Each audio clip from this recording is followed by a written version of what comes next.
Jodhpur park girls high school. Jodhpur park girls high school चले एसो। देखो এখানে আমরা খুব ভালো করে দেখে নাও। এ গ্রুপ এর প্রশ্নে তোমরা চলে এসো।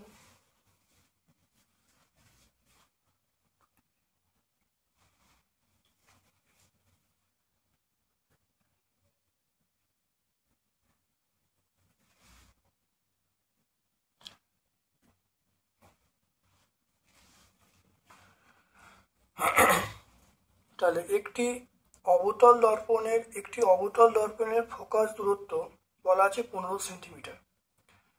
একটি অবতল দর্পণের ফোকাস দৈর্ঘ্য বলা আছে 15 সেন্টিমিটার। বক্রতা ব্যাসার্ধ কত? আমরা বলবো r সমান 2f। তাহলে r ইন্টু এটা 2 ইন্টু 15 মানে 30। তাহলে আমরা বলবো 30 সেন্টিমিটার।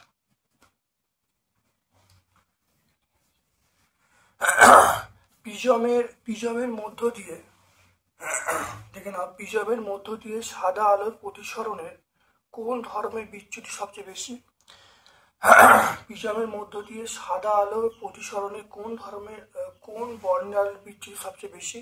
আমরা বলবো সেটা হলো বেগুনি সবচেয়ে বেশি আর লালের সবচেয়ে কম। কাঁচের স্ল্যাবের আপাতিত এবং নির্গম রশ্মির মধ্যবর্তী কোণ কত? অবশ্যই 0 ডিগ্রি। প্যারালাল বা সমান্তরাল থাকলে মধ্যবর্তী কোণ কত হয় সেটা আমরা বলবো 0 ডিগ্রি হয়। স্পষ্ট দর্শন ন্যূনতম দূরত্ব আমরা বলবো 25 সেন্টিমিটার। আকাশকে নীল দেখায়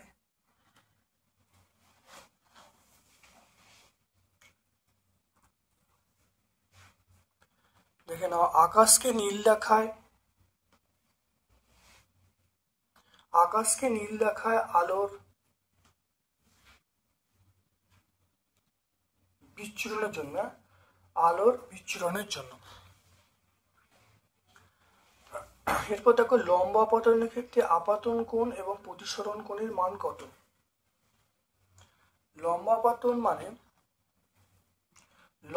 আপতনের ক্ষেত্রে আপাতন কোণ 0 ডিগ্রি হবে আর প্রতিসরণ কোণও 0 ডিগ্রি হবে।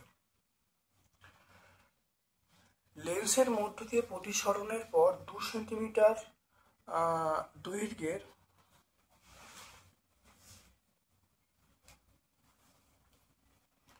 দেখো লেন্সের মধ্য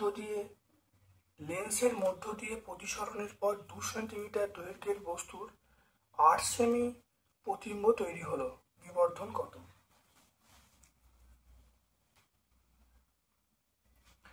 তাই লেন্সের মধ্য দিয়ে প্রতিসরণের পর 2 সেন্টিমিটার দৈর্ঘ্যের বস্তুর 8 সেমি প্রতিবিম্ব তৈরি হলো। বিবর্ধন মানে আমরা m সমান বলবো v/u। v মানে 8/2 মানে আমরা 4 বলবো। হ্যাঁ, এটাও খাতায় করে দেখাচ্ছি।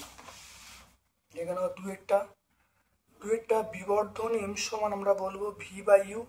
এবার দেখো v এর মান 8 সেন্টিমিটার আর u এর মান 2 সেন্টিমিটার। তাহলে এখানে 8/2 মানে 4। তাহলে রৈখিক বিবর্ধন কত বলবো? 4।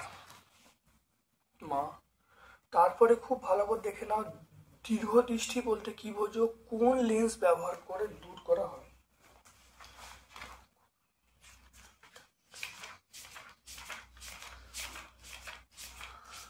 দীর্ঘদৃষ্টি খুব ভালো করে দেখে নাও, দীর্ঘদৃষ্টি কাকে বলে? এর প্রতিকার উপায় পেয়ে যাবে।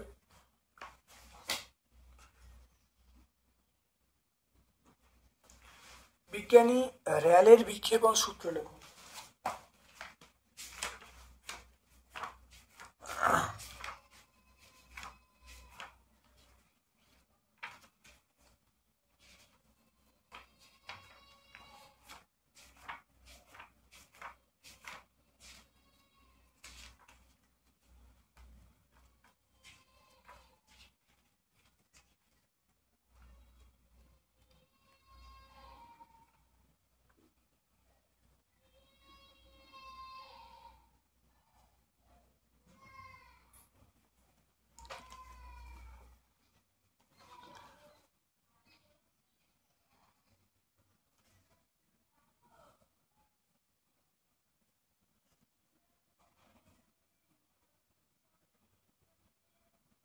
তাহলে বিজ্ঞানী র্যালে প্রমাণ করেন বিক্ষিপ্ত আলোর তীব্রতা আলোর তরঙ্গ দৈর্ঘ্যের চতুর্থ ঘাতের ব্যস্তানুপাতিক হয়, অর্থাৎ I প্রপোর্শন 1/λ⁴।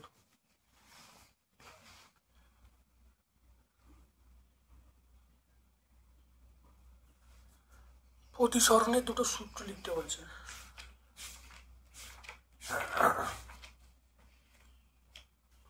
দেখো প্রতিসরণের দুটো সূত্র দেখতে পাচ্ছ, প্রথম সূত্র এবং দ্বিতীয় সূত্র।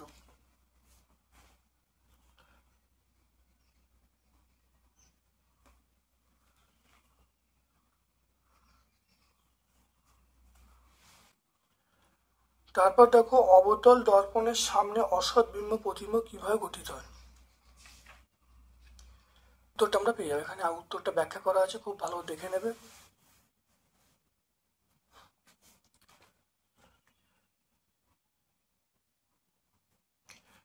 উত্তল লেন্সের সামনে বস্তুর আকারে সমান আকৃতির প্রতিবিম্ব গঠন লিখতে বলছে।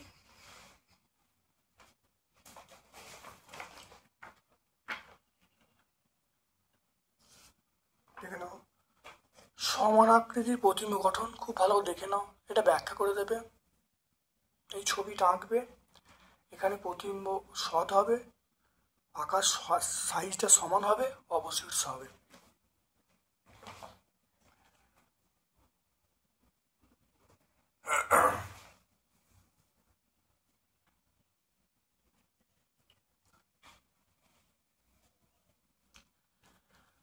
এরপর চলে এসো গ্রুপ বি এর প্রশ্নে।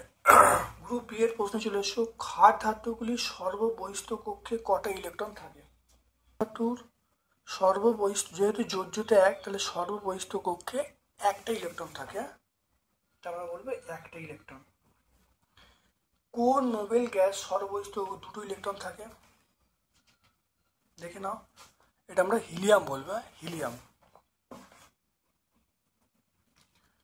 তড়িৎ প্রবাহের সময় ইনিশিয়ালে অ্যানোডে কি উৎপন্ন হয়।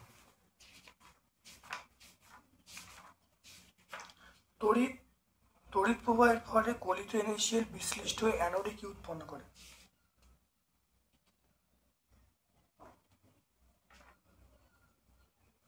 দেখে নাও, অ্যানোডে আমরা বলবো Cl2 গ্যাস। অ্যামোনিয়া গ্যাসের নেজলার বিকারের সংস্পর্শে কি লক্ষ্য করা যাবে। দ্রবণের বর্ণ কি হয়ে যাবে, তামাটে বেগুনি হয়ে যাবে, তামাটে বেগুনি। দ্রবণের বর্ণ তামাটে বেগুনি হয়ে যাবে। NOH মিশ্রিত জলীয় দ্রবণে H2S শনাক্তকরণে কি ব্যবহার করা হবে। কি ব্যবহার করা, এটা আমরা ক্ষার বলবো। দেখে নাও, NOH H2S বিক্রিয়া করে আমরা বলবো সোডিয়াম বাইসালফাইড উৎপন্ন হয়।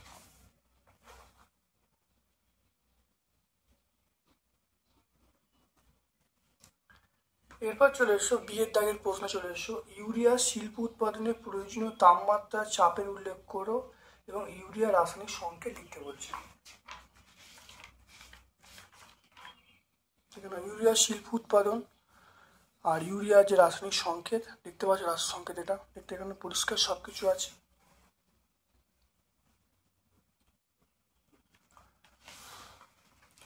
কার্বনের কক্ষে 4টি electron,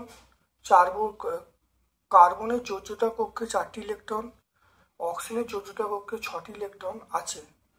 carbon die oxide Luis dot আঁকতে বলছে।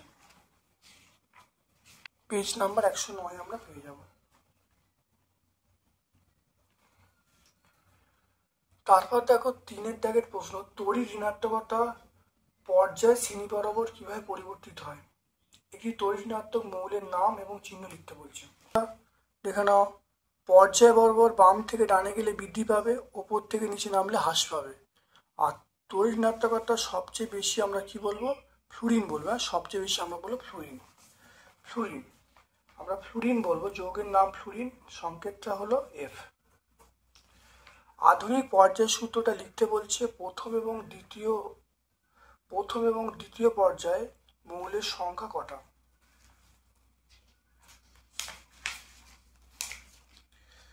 দেখে নাও আধুনিক পর্যায় সূত্র, খুব ভালো করে দেখে নাও, আধুনিক পর্যায় সূত্র দেখে নাও। আর প্রথম কি বলা আছে দেখে নাও, বলা আছে প্রথম এবং দ্বিতীয় পর্যায়ে মৌলের সংখ্যা। তাহলে প্রথম পর্যায়ে দেখো মৌল কটা, প্রথম পর্যায়টা দেখো, প্রথম পর্যায়ে মৌল আমরা কটা বলবো, এখানেও দুটো, প্রথম পর্যায়ে দুটো। দ্বিতীয় পর্যায়ে কটা, দ্বিতীয় পর্যায়ে দেখো 8টা, দ্বিতীয় পর্যায়ে দেখো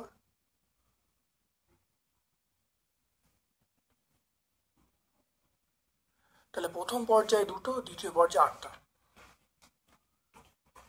H2S, এই H2S এর মধ্যে H2S বাতাসে নীল শিখা জলে এর বিক্রিয়া লিখতে বলছে।